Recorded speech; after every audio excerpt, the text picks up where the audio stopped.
I was offered $5,000 for a video, but this was when I was like 19. I was like, double it, and I'll walk outside and I'll give it to a homeless person. And they're like, no, you won't. And I was like, double it. And I was like pacing around my neighborhood for 3 hours convincing this guy, like on the phone, just double the money. I promise the video will go viral and I'll give it to homeless person. I was like, $10,000 just looks better in a title. It'll get more views. I promise your app will do better. A lot of times people, oh boy, it's like they think their videos are better than they are, honestly. And that tell them, Jimmy, tell them. I mean, they do that, and they have horrible friend groups because you really are like the type of YouTubers you hang around. It's getting people with the right YouTuber friend group that aren't pussies and will actually tell them when their content's bad and like actually roast it and help them get better in a nice, positive way. Basically what I did was I've somehow found these other like 4 lunatics. 3 of us were college dropouts. One was a high school dropout, and one, I don't know, he just like quit his job. We all were super small YouTubers, and we basically talked every day for 1,000 days in a row and did nothing but just like hyper study, like what makes a good video, what makes a good thumbnail, what's good pacing, like how to go viral. We would just get on Skype every morning, and like some days like I'd get on Skype at 7 a.m. and I'd be in the call until like 10 p.m. and then I'd go to bed, I'd wake up and I'd do it again. We'd do things like take 1,000 thumbnails and see if like there's a correlation to the brightness of the thumbnail to how many views it got. Imagine a world where it's just you working solo and you work 12 hours a day every day for like a year. And you're just grinding, you make a mistake, you learn from it, you grind, you make a mistake, you learn from it, and you do that for like a year. And then imagine a different world where you have 4 friends who are also equally grinding in something similar. Friend number 1 makes a mistake on Friday, he teaches the other 4 people. Friend number 2 makes a mistake the next week, teaches everyone. And then like you're all learning from each other's mistakes. You're all constantly studying 24/7 and downloading each other. Like after a year, you're like 2 years ahead of the guy who was just solo. Do you frequently go that far out of your way to capture the thumbnail? Yeah, I mean, of course, everyone should. If people don't click, they don't watch. So you want to give them something to click. Something a lot of people forget is like unsuggested on phones, thumbnails are really fucking small. So like people are editing thumbnails full blown on their computer, and when you shrink it down, you can't see. We try to all around be above the rest. Anyone can clickbait, but do you actually like deliver on it? We say we put 100 million Orbeez in the backyard, we put 100 million Orbeez in the backyard. Your title and thumbnail set expectations. Like what you're saying is like, I like bananas. And what you need is bananas are the best goddamn food on the planet. Like that's the type of opinion you need. Like you need something like how to get 100 million views on YouTube, or not even that, that's not strong enough. You need something that makes people go, what the fuck? What the fuck did he say in that video? What the fuck?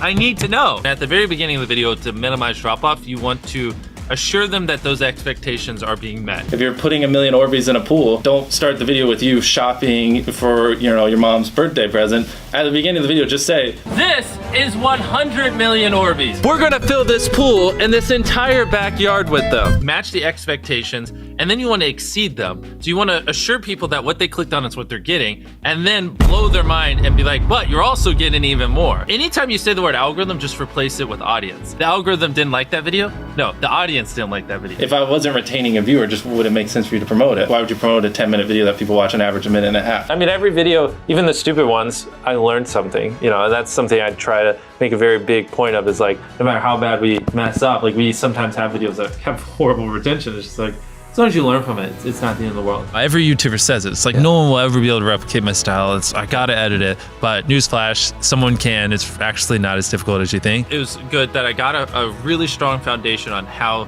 YouTube works and how the style of videos I wanted and everything before I scaled up the team, if that makes any sense. I just want to make sure that's clear, because I've seen people try to build the team without foundation and knowing how to do well. I know that if we film this video, it will do well, just because I've spent a decade of my life hyper obsessing over YouTube and I have a good pulse on it. But if you didn't have that, then you wouldn't know. Like you wouldn't be able to spend $4 million on a Squid Game, because you might lose $2 million and then you can't pay your people. But of course, yeah, if I didn't have these people, I couldn't do half the stuff I do. For the last like 8 or 9 years, like every dollar I've made, I just spent it the next month on content. And I just did that every single month, and it just kept getting bigger and bigger, and here we are. Since I was 13, there probably hasn't been a single hour that's gone by that I've been awake where I haven't thought about YouTube. Like, I'm just focused on making the best videos possible, period. I don't care about making money. I don't care about time. I don't care about anything. I just want to make the best videos on the planet. Literally all the algorithm does is reflect what the people want to a T. And if you deny that, you just make terrible videos and are trying to find a scapegoat. We do our videos in other languages as well. If you Google it, it's like only whatever, less than 10% of the world speaks English. So 90% of the world can't even enjoy your content. And when I realized that, I was like, wait a minute, 90% of the world can't even watch this stuff. Like, we just started doing this like 6 months ago, and it's crazy like how viral some of these videos Wow, are going. 51 million. In Spanish, the guy who does my dubs is the same guy who dubbed Spider-Man. We managed to convince him. So a lot of those comments are like, why does he sound like Spider-Man, or is Mr. Beast Spider-Man? To me, what's important is click-through rate, getting people to click on your video, and then average view duration, average view percentage, or just relative retention, and having them watch it. A lot of creators think click-through rate is just like the title and thumbnail and did they click it, but a lot of it too is, did they enjoy your last video? Because if someone watches a video of yours and they loved it, you can bet the next time you recommend it, their chance of clicking is a lot higher. Sometimes we're filming for 3 or 4 days, like 10 hours a day, 30, 40 hours of filming plus months of setup, whereas most creators probably film for a couple hours and set up for a day. Outside of just filming, we brainstorm video ideas, relentlessly, hours every day. By always doing all those things, it just distinctively sets it so far apart that it's basically, in my head, it's like, why would you not watch it? Viewers aren't stupid. They can tell when you half ASS, I don't know if I'm allowed to curse, a video, or if you really put in effort. And if they can tell you're putting in a lot of effort, they're gonna be more likely to click on future videos. And that snowballs. And because once you build that trust, they get to a point where it doesn't matter what you upload. They just know it's high effort and they just know it's great. And they're just conditioned just to watch because you have a good track record. And so with filming, it's just like trying to make sure we're doing everything we can, no matter how expensive it is, no matter how much time it takes, to make the best video possible. A lot of people, if they gave away 100 grand, they would make a huge deal about it. But sometimes we're just like, yeah, here's 100 grand. Thanks for watching, bye. Doing it that way makes it more fun and just more interesting. So I like to keep a little bit of it mysterious because I think that's what people enjoy. A lot of people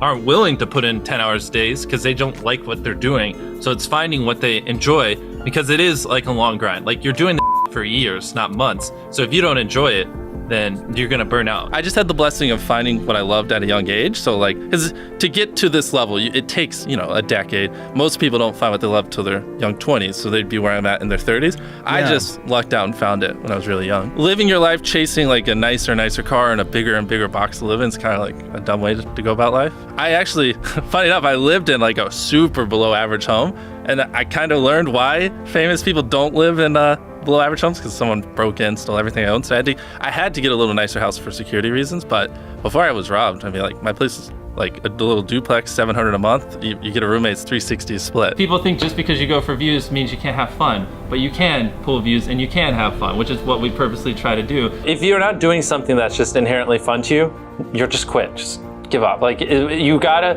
at least semi-enjoy what you're doing, or you're gonna quit long before it gets to the point where it brings in money or whatever else could be driving you. So find what you love, and then I would just hyper obsess. Make sure no one doing what you're doing is doing it better. Make sure the videos are as good as possible. You can be motivated by more than one thing. I'm motivated because I want to support my mom and my family. I'm motivated because I want to employ my friends and help them. I'm motivated because I want to help other people. I'm motivated because I want to be a YouTuber.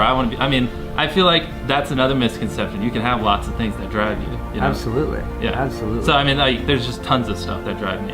And everything drives me to wanting to be a YouTuber, so I kind of obsess over it. For the people that are willing to be coachable, I would say just education. There is a lot of misinformation out there that people live and breathe by, the weirdest stuff. I gotta upload at midnight on Wednesdays or my videos don't do well. It's just dumb stuff like that they don't realize how badly they're handicapping themselves. Some minor tips I could give is if somehow you could have a payoff at the end, then more people are gonna watch the end just to see what happened. Whichever one of these 456 people survives the longest wins 456 grand. Cut out all dull moments, try not to over-explain things. If a camera just sits on me and I'm just talking for 20 seconds, it doesn't hold retention as well as, maybe me talking and other footage popping up. It's much easier to get 5 million views on one video than 50,000 views on 100 videos. It takes way less effort to get 5 million views on one video. Back then, which I think small YouTubers should do, is I would reply to every single comment. And so I think a few people caught on that I would always reply